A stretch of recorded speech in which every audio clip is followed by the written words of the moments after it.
มากถ้าเกิดไม่สายในมันไม่ค่อยได้เท่าไหร่ส่วนมากเขาจะใช้มือถือหาลูกค้ากันมากกว่าพอแล้วข้างบนมีอะไรห้องเรียนไม่มี ห้องประชุมเหรอ ห้องประชุมแล้วก็ห้องประชุม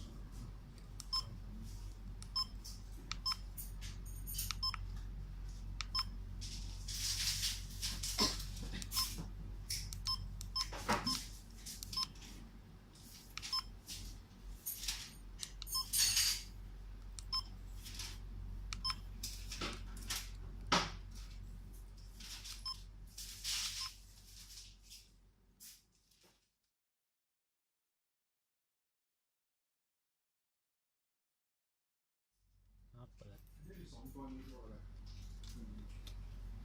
ไม่รู้ไม่รู้ละ อันนี้สายเลนก็ หายตัวตาแต่ไปตรงไหนเราไม่รู้ไง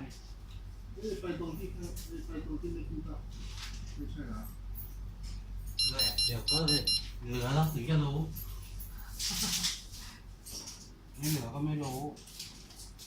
อันนี้ตรงนี้แล้วก็ตรงนี้